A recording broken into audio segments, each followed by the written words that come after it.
ادامه برنامه‌های رادیو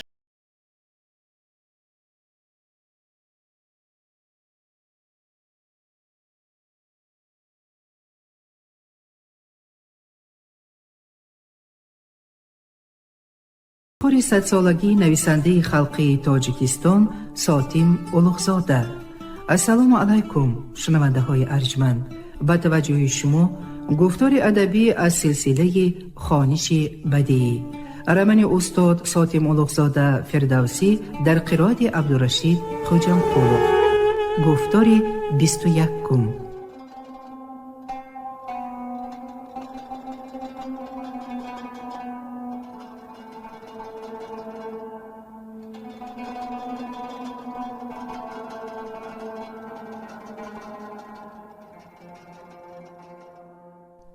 بحث با فرخی.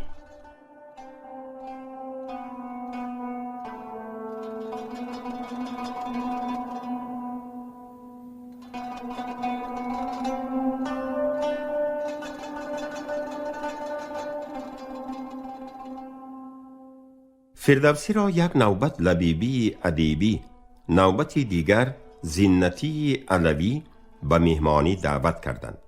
در مهمانی اخیر وی با فرخی سیستانی که همچنین دعوت شده بود شناسا گردید. علی ابوالحسن ابن جلوغ فرخی، مداح سلطان محمود، در محیط ادبی غزنی همچون گوینده توانا و برابری عنصری استادی بزرگی سخن شناخته شده بود.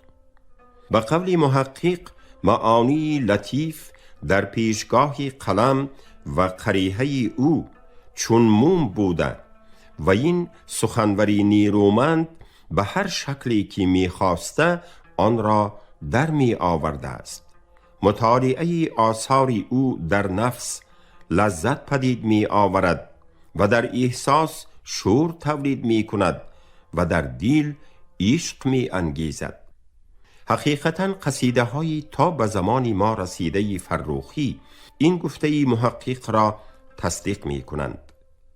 به قول همان محقق، فرخی افکار و مصلحت های خود را بدون اندیشه و هراس آشکارا به سلطان پیشنهاد می کرده و با وی چون خواجگان و سپهبودان در امور مملکت سخن گفته، چون سالاران و سرداران فرمان رانده است.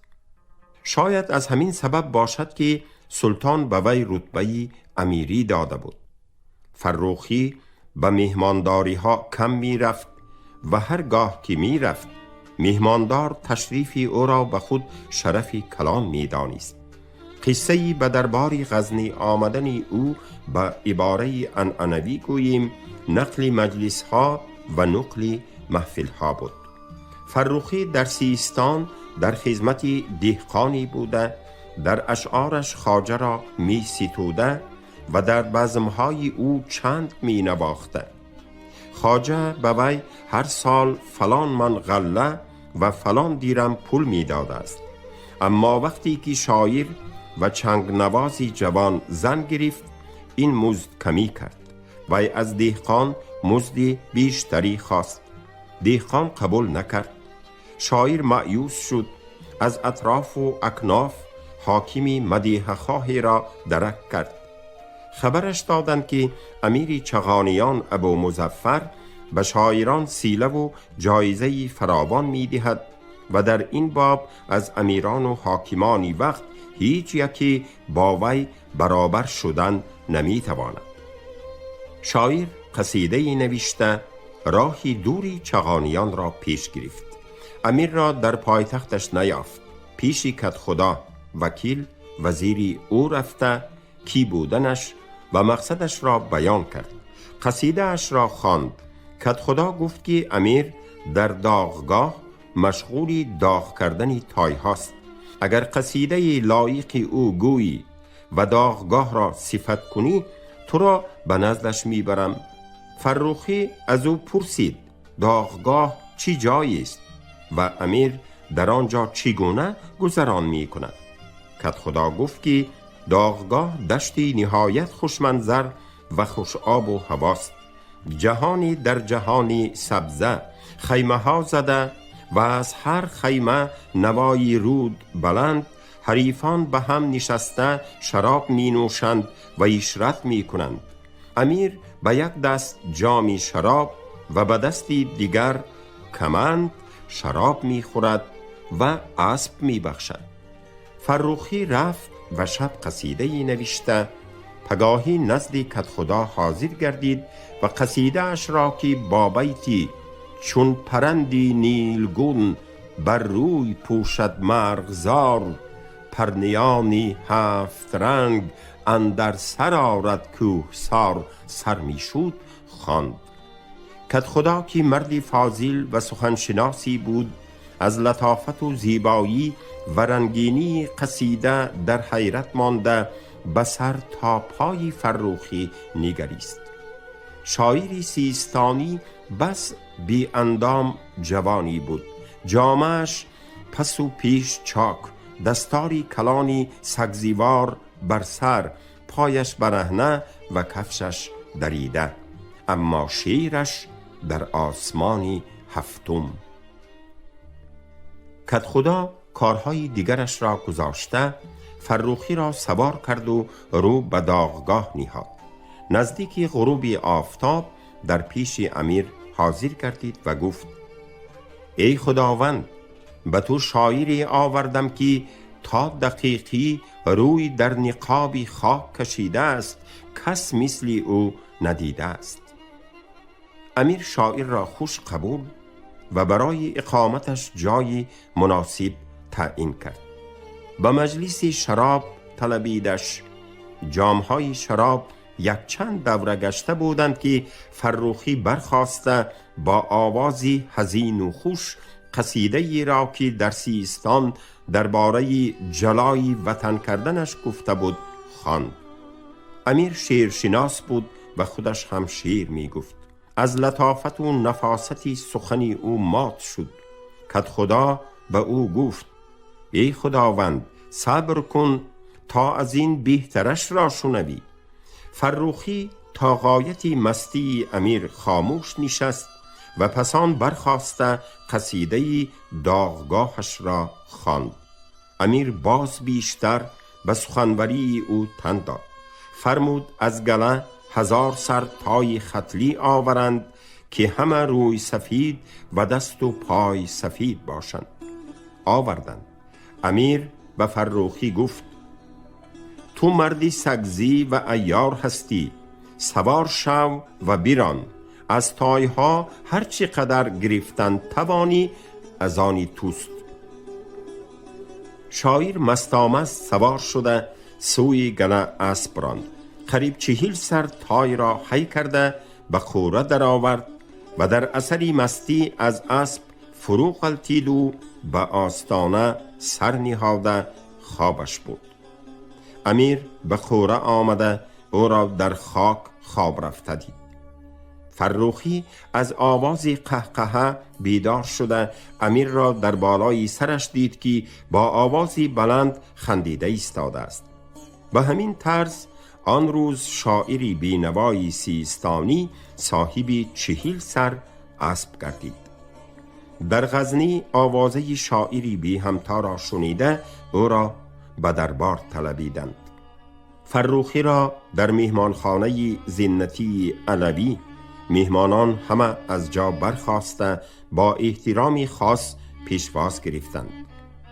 با فردوسی وی با وقاری امیرانه و تبسمی یک قدر متکبرانه و خردی بغلکش کرد و یک باره شوخ آمیز چنین گفت: اوصافی هموطنی مرا از آسمان هفتم هم بالاتر برده اید.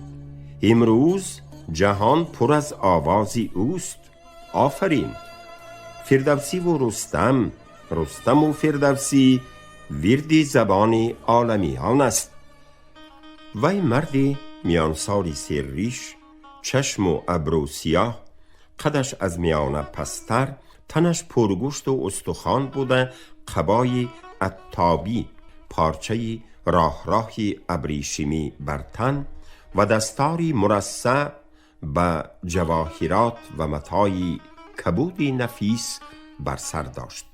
فردوسی از دیدار اظهار خوشنودی کرد، ولیکن باطناً گوش به زنگ شد. سخنان شاعری دربار تعریف است یا کنایه؟ از آسمانی هفتم بالاتر برده اید گفتن او به چی معنی است؟ می‌خواهد گوید که در وصف رستم زال از حد زیاد مبالغه رفته است. فرخی در پیشگاه از پهلوی فردوسی جا گرفت. حالجویی و پرسپاس هر دو یک فرصت دوام کرد. ثانیاً فرخی که در رکاب سلطان به غور رفته جنگ غزنویان و غوریان را با چشم خود دیده، با امر سلطان از او پیشتر به پایتخت برگشته بوده است، واقعه های آن جنگ را با وصف کارنمایی خودی شاهنشاهی کشورستان نقل کرد. نقلش ضمناً شبهه فردوسی را درباره معنی سخنانی نخستین او تصدیق نمود. غوریان راه را بر سپاه سلطان بسته خود در کوهها پسی سنگرها که ساخته بودند کمین گرفتند. اگر شما مراجعت کرد گوینده و فردوسی می دیدید که ایشان با چی شهامتی فوق العاده از خود دفاع کردند، ایشان را به گیو و توس و بیژن نسبت می دادید.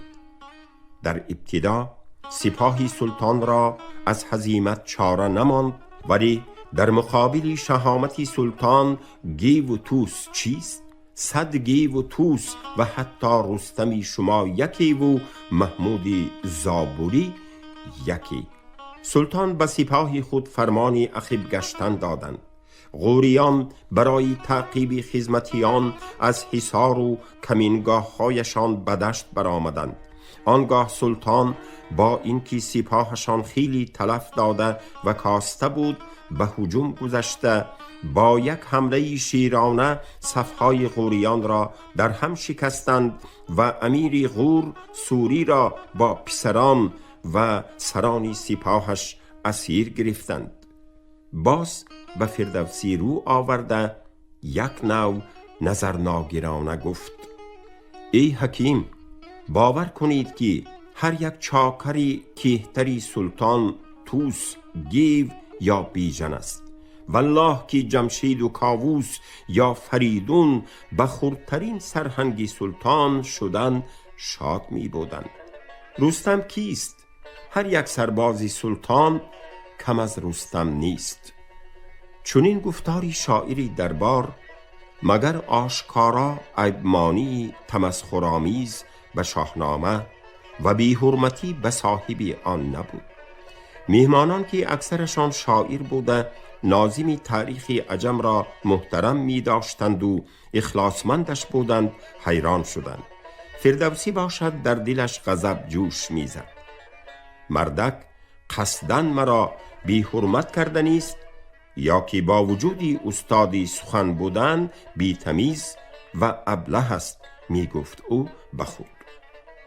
بری آیه آداب میهمانی غضبش را فرو نشانده لبخند کرد و به فرخی چنین جواب گرداند: حضرت، اگر باز می گفتید که کم هنرترین شاعری درباری کم از فردوسی نیست و شاهنامه هم به ارزش از قصیده چنین شاعر فروتر است، فکرتان تمامیت می یافت. زینتی علوی و چندی از مهمانان او که از گفتاری فرخی در خود ملال خاطر و خشم باطنی احساس می کردند، از اعتراض نمودن به او می ترسیدند. آخر ایراد گرفتن به گفته های فرخی بی خوف نبود. ممکن بود به گوش سلطان برسد و آنگاه الحذر از غضب سلطان. فرخی به سخن فردوسی تبسمی کبرآمیزی کرد و گفت: شاعر به هنری رسای خیش به دربار راه می یابد. کم هنر هرگز شاعری دربار نمی شود. او به حریف فرصتی دهان گشادن نداده، کدورتی پیدا شده را رفع کردنی شده به سخنش ادامه داد: گمانم که شما از بنده رنجیدید، ولی بنده شما را هیچ نیتی رنجانیدن نداشتم. استعداد و قریحه آفریدگار شاهنامه به ما مسلم است و احترام و بزرگ داشتی شما به همه ما واجب. گوینده باز به لحنی طعنه‌آمیز گذشت: اما راست بگویم استاد، چرا شما این همه استعداد بی‌نظیر را صرف فسانه های کهن ساختید؟ یک بار هم به دربار سلطان نیامدید و مدح او نگفتید؟ مگر سلطانی معظمی کشورکشای، دین پناهی کافرکوش، عدالت پیشه و رعیت پرور سزاواری آن نیست که شاعران با جان و دل مدحش گویند و صافش باشند، چاکرش باشند و کمترین لطف و مرحمتش را تاجی سر بکنند؟ بنده یک چند مدیحه شما را که در شاهنامه به سلطان گفته اید خواندم. معلومم شد که شما در مدیحه گفتن سبک خاصی داشته اید و الحق استاد بوده اید. چون شاهنامه را به نام سلطان کردم، مدیحه چند به آن ضم کردنم لازم بود، گفت فردوسی و بعد از سکوتی کوتاهی سخنش را دوام داد: چون تأملی ایامی گذشته کردم، دانستم که آنچه شما افسانه های کهن می گویید پر از پند و حکمتند، عبرت آموزند.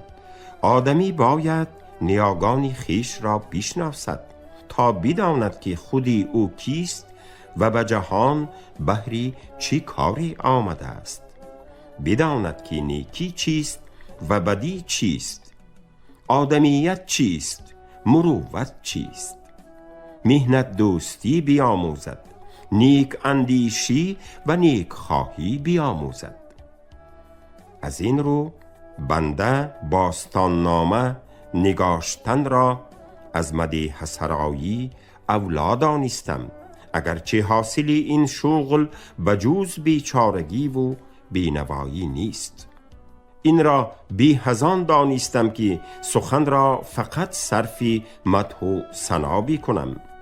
در نوگ زبانش بود که بگوید صرفی مدح و ثنای یک شخص، یک پادشاه بکنم به طمع بخشیش و عطا، ولی این کنایه آشکار می بود خودداری کرد.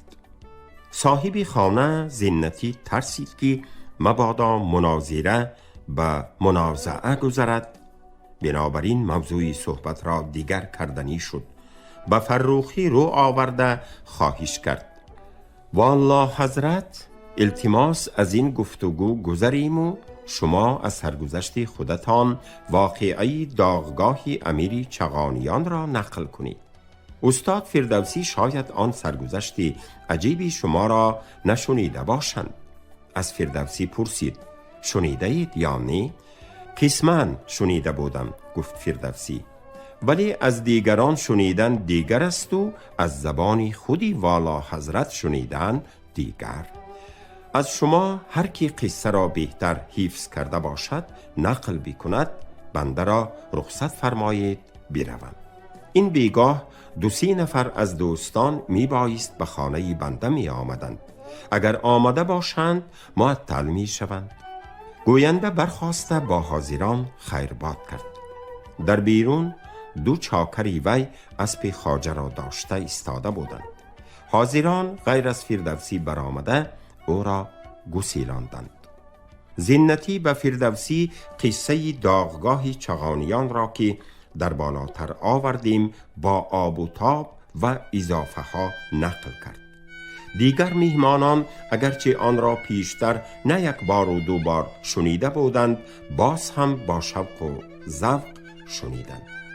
شبانگاهی دیر صاحب خانه و چندی از میهمانان فردوسی را تا سری کوچه و از آنجا منشوری تا منزلی ماحک گسیلاندند. سری راه هر 2 با هم درباره فرخی گفتگو می کردند. فردوسی می گفت که فرخی را در سخنوری بارودکی می توان برابر کرد. ولی رودکی فقط مداحی سامانیان نبود، شاعری بشریت بود، ستایشگری خرد و دانش و تجربه روزگاران بود. اما این فرخی فقط مداح.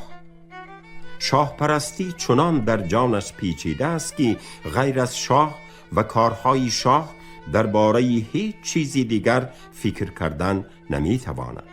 دیگر همه چیز در نظرش حقیر و ناچیز می نماید. رودکی نابینا با چشم دلش تمام جهان را می دید، فرخی با چشم بینایی سرش فقط شاه را می بیند و بس. قصیده های رودکی مدیحه در ضمن پند و حکمتند، اما وی قطعه، غزل، ربایی، داستانها نیز می گفت و فرخی فقط مدیحه.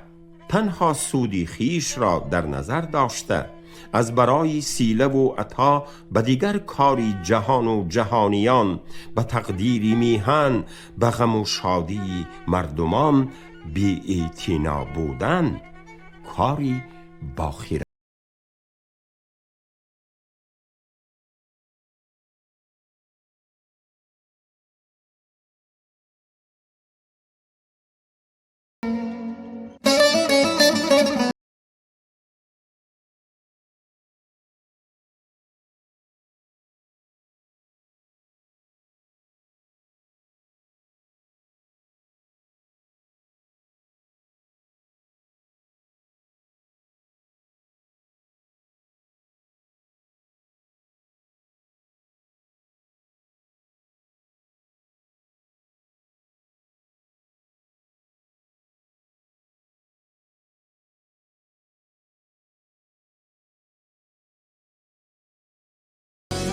وزیر نو خواجه حسن میوندی از سلطان پیشتر از غور به پایتخت برگشت تا که در نمودن فرمان فرمایش به ردق و فتح کارهای مملکت مشغول باشد.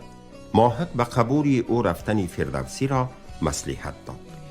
خواجه بزرگ را هم زیارت می کنید و هم به مقام وزیری رسیدنشان را تهنیت می گویید، گفت او. خواجه با شما شخصا شناسا شوند بهتر است.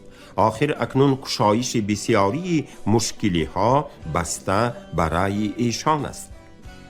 در دیوان وزارت فردوسی را یک چند ساعت در انتظاری قبول نشستن لازم آمد. 10-12 نفر اهل حاجت از جمله منصبداران و سپاهیان هم نشسته نوبت قبول می پاییدند. چون ملازم به نزد وزیر در آمده و قبول آمدن ابوالقاسم فردوسی شاعر توسی را عرضه کرد، خواجه بزرگ پرسید مذهبش چیست؟ مسلمان البته، گفت ملازم. میدانم کافر نه، اما سنی است یا شیعی نمیدانی؟ ملازم دست به سینه نهاده گردن کج کرد که یعنی آری نمیدانم. آنگاه وزیر خودش به سؤالش جواب داد، شیعی است. پس فرمود منتظر باشد. میوندی هم مانند خودی سلطان محمود سنی متعصبی بود، شیعه را بد می دید. همچنین عربی پرست بود.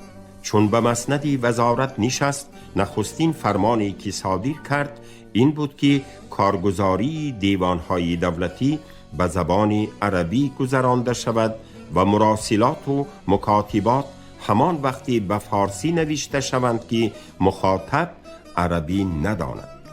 منتظرانی پشت در یک یک می در آمدند و می بر آمدند، لیکن خواجه شاعر را هیچ به درون نمی طلبید. نهایت قریب نماز پیشین ملازم به درآوردن وی اجازت گرفت. فردوسی در آمده در پیشگاه مردی به نظر 50 و چند ساله تنومند، ریش سیاه و خیلی با صلابت حاضر گردید که در پس خان تخته بر روی 3-4 قبط یک انداز شاهی پشتش را به بالشت ها تکیه داده نشسته بود.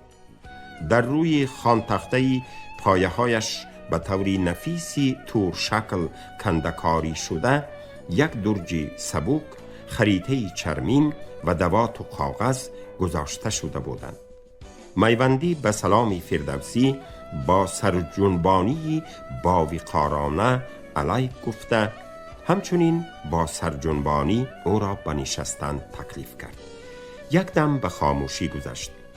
خواجه بی شتاب تسبیح گردانده به فردوسی چشم دوخته بود و دم نمیزد. شاید از وی منتظری دعا و تواضعی تملق کارانه‌ای بود، چنان که به قبول وزیر آمدگان سخنشان عرضشان را عادتاً از همین سر می کردند. ولی فردوسی هم سکوت کرد.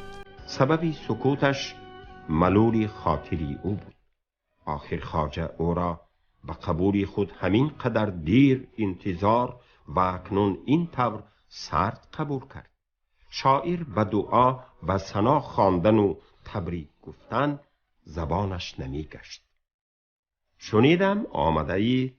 نهایت مجبور به گفتار شد وزیر. سیرالملوک را نظم کرده اید. به نام سلطان نظم کردید؟ آری. از نخست به نام سلطان کرده بودید یا بعداً؟ بعداً. اول به نام پادشاه سامانی ابتدا کرده بودم، ولی شاهنامه من به آخر رسید و سامانیان هم سلطنت را ودا گفتند. با مصلحت خواجه بزرگ اسفراینی و امیر نصر به نام اعلی حضرت سلطان گذرانیدم. شاعری راستگوی خطا کرد که در پیش میوندی نام رقیبی وی اسفراینی را به زبان آورد و آن هم با احترام با ذکر لقبی پیشترش. اکنون فردوسی اگر از جانب وزیر سلطان امیدی حمایتی یا اقلاً خیرخواهی نسبت به خودش داشته بود، من بعد از آن امیدش درگذرد هم می شود. میوندی سرش را پایین انداخته یک دم به مراقبه رفت و بعد پرسید: خوب، از توست چه خبر؟ شکر آسودگی است، جواب داد فردوسی. اهالی از ارسلان خانی حاکم راضی‌اند؟ شاعر به زودی جواب نداد. وزیر باز پرسید: راضی‌اند؟ بنده باید به وزیر سلطان راست بگویم. راضی نیستند، گفت فردوسی. چرا؟ خراج را به زیادت می ستاند، مردمان را به اندک گناه عقوبت می کند. عجب، ما تا کنون درباره او شکایتی نشنیده بودیم. مردمان از شکایت کردن می ترسند که مبادا وی بر ایشان غضب کند. به شما هم ظلم کرد. با مرحمت حاکم سابق حسین قتیب خراج از من ساقط شده بود. ارسلان خان آن را تازه کرد. خوب، به این برداشت کردن ممکن، اما وی خراج سالهای پیش را هم که به من معاف شده بود فرمود از من بستانند. شکایت نکردید؟ شما هم ترسیدید؟ به امیر نصر والی خراسان عریضه شکایت فرستاده بودم، جواب نیامد. شکایتم بی عاقبت ماند.